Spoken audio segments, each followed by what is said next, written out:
सुनो दीनूनाथ, बहुत दिन हो गए हैं भाई, कर्ज की आखिरी तारीख पास में है। मुनीम जी ने अपना कर्ज लेने के लिए हमें भेजा हुआ है। भाई आखिर तुम उनका पैसा कब लौटाओगे? भाइयों, आप लोग कुछ महीने और रुक जाइए, मैं मुनीम जी का सारा कर्ज चुका दूंगा। सुनो दीनूनाथ, ये तुम्हारा हर बार का बहाना है। अब तुम्हें जो भी कहना है मुनीम जी के सामने जाकर कहना। चलो हमारे साथ। ठीक है भाइयों, तुम लोग चलो, मैं अभी आता हूँ। ठीक है दीनूनाथ, मुनीम जी ने 10 बजे तक का समय दिया है, भूलना मत। तभी अंजलि दीनूनाथ की बेटी तालाब से पानी भरकर घर लौटती है। पुरानी खाट पर बैठा हुआ दीनूनाथ उससे कहता है, अंजलि बेटी सुनो, आज फिर वह मुनीम जी के आदमी आए थे। बोल रहे थे कि कर्ज चुकाने की आखिरी तारीख पास में है और उन्होंने कहा कि आज मुझे मुनीम जी ने मिलने के लिए बुलाया है। अब मैं क्या करूं बेटा, मेरे पास तो अभी बिल्कुल भी पैसे नहीं बचे हैं। पिताजी, आप बिल्कुल भी चिंता ना करें, मैं हूँ ना। जब तक मेरे हाथ पैर चल रहे हैं, आप कर्ज की बिल्कुल भी फिक्र मत कीजिए।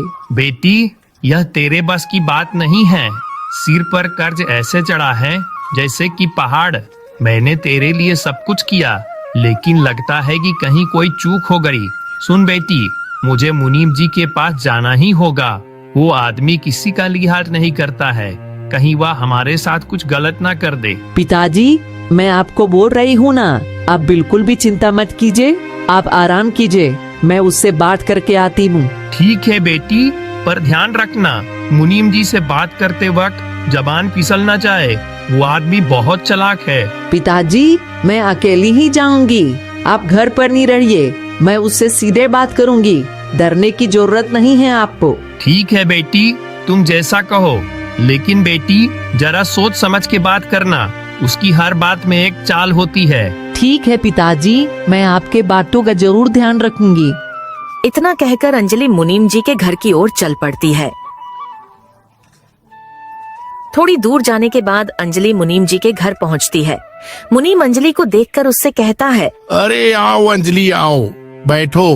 तुम जानती ही होगी कि आखिर मैंने तुम्हें यहाँ क्यों बुलवाया है। हाँ, मैं जानती हूँ मुनीम जी, मैं ब्याज की सारी शर्तों को विस्तार से जानना चाहती हूँ। सुनो अंजलि, मेरी सारी शर्तें सभी के लिए एक जैसी ही हैं। समय पर कर्ज चुकाओ और मौज करो, पर मुझे नहीं लगता कि तुम मेरा कर्ज चुका पाओगी। देखो, कर्ज की आखिरी तारीख पास में है।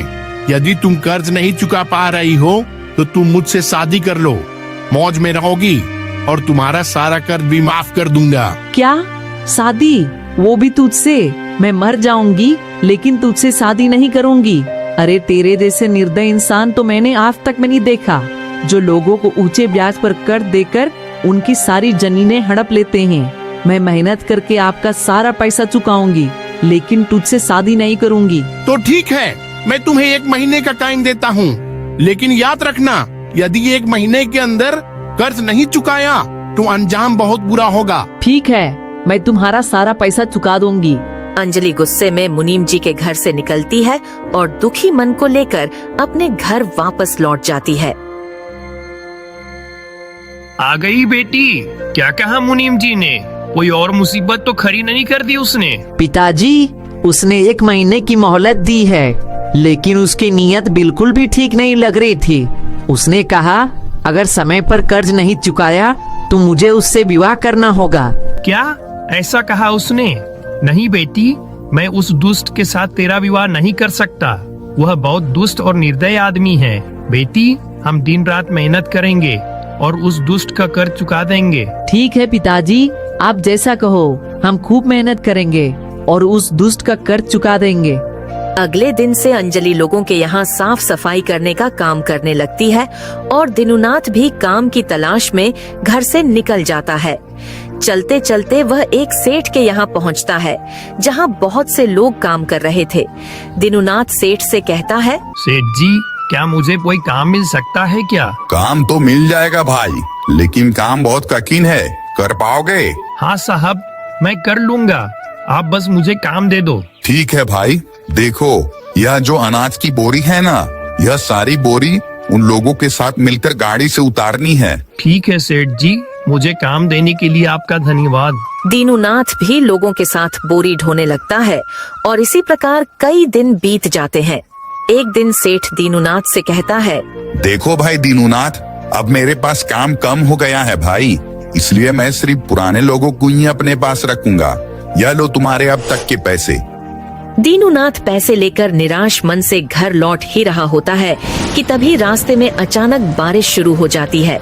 दीनूनाथ अपने पैसों को सही से छुपा कर रख लेता है कि तभी उसे एक आवाज सुनाई देती है, मेरी मदद करो, मेरी मदद करो भाई, मैं यहाँ काफी देर से फंसा पड़ा हूँ। मैंने कई लोगों से मदद मांगी लेकिन किसी ने मेरी मदद नहीं की। कृपया आप मेरी मदद कीजिए। ठीक है भाई, मैं मदद करूंगा, लेकिन देखो मैं तुम्हारी मदद के लिए तैयार हूँ, लेकिन मुझे नहीं लगता कि मैं इस उम्र में तुम्हारी गाड़ी निकलवा पाऊंगा। आप कोशिश तो कीजिए भाई, क्या पता काम बन ही जाए। ठीक है भाई, आप जैसा कहो। दीनूनाथ गाड़ी को धक्का लगाने लगता है। काफी कोशिश करने के बाद आखिरकार गाड़ी निकल जाती है। भाई तुम्हारा बहुत बहुत धन्यवाद, तुम एक बहुत नेकदिल इंसान हो, तुमने मेरी मदद की।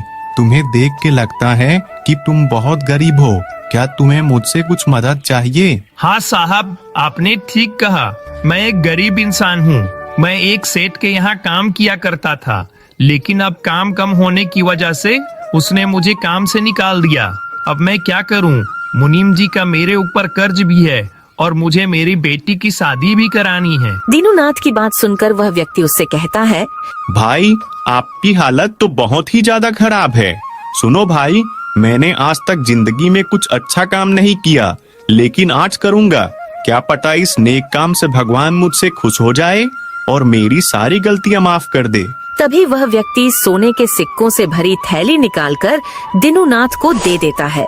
देखो भाई, इसमें ढेर सारे सोने के सिक्के हैं, जिसमें से कुछ सिक्के तुम मुनीम जी को दे देना और कुछ से अपनी बेटी की शादी करा लेना। आपका बहुत बहुत धन्यवाद साहब, आपने मेरी मदद की। इसके बाद दीनूनाथ उस व्यक्ति का धन्यवाद करके खुशी खुशी घर की ओर निकल पड़ता है।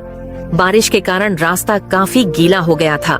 तभी अचानक दीनूनाथ का पैर फिसल गया और वह गिरकर एक पत्थर से टकरा गया। पत्थर से टकराने के कारण दीनूनाथ बेहोश हो गया। तभी उस रास्ते से गुजरते हुए एक व्यक्ति के नजर दीनूनाथ के सोने की पोटली पर पड़ी। उसने जल्दी से वह पोटली उठा ली।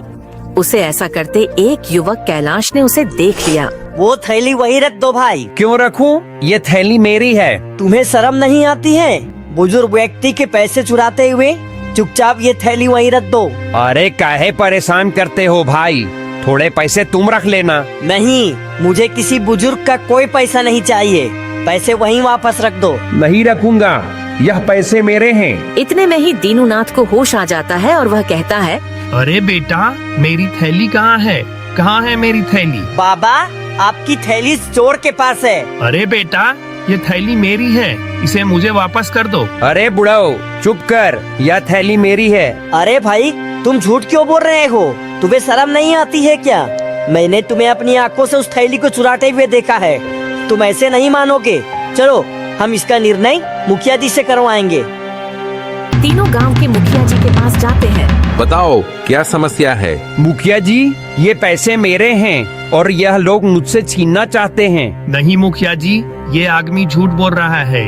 ये सिक्कों की थैली मेरी है। अरे दीनूनाथ, तुम्हारे पास इसका क्या सबूत है कि यह थैली तुम्हारी है? दीनानाथ अपनी सारी घटना बताने के बाद कहता है, मुखिया जी, अब आप खुद बताइए कि ये थैली इसकी कैसे हुई? हाँ मुखिया जी, मैंने खुद इस व्यक्ति को अपने आंखों से थैली चुराते हुए देखा था। इसके बाद मुखिया उस चोर से कहता है, तुम्हें शर्म नहीं आती किसी गरीब और बूढ़े व्यक्ति के पैसे चुराने में?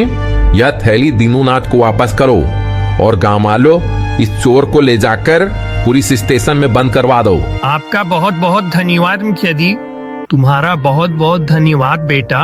अगर आज तुम नहीं होते तो वह चोर मेरी थैली लेकर भाग जाता। बेटा, तुम ईमानदार और नेकदिल व्यक्ति हो। चलो, आज मेरे साथ मेरे घर चलो। दीनूनाथ कैलाश को अपने घर ले जाता है।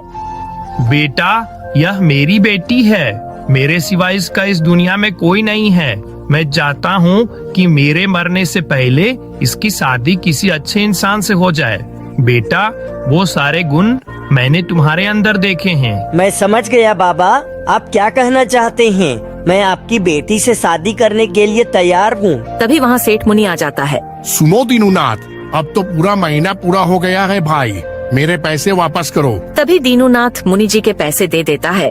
मुनि दीनूनाथ से कहते हैं, अरे दीनूनाथ, तुम्हारे पास भाई इतने पैसे एकदम कहाँ से आ गए? मुनीम जी, आपको आपके पैसे मिल गए ना, अब आप यहाँ से चले जाइए। इसके बाद दीनूनाथ अपनी बेटी की शादी कैलाश से करा देता है और सभी खुशी खुशी रहने लग जाते हैं।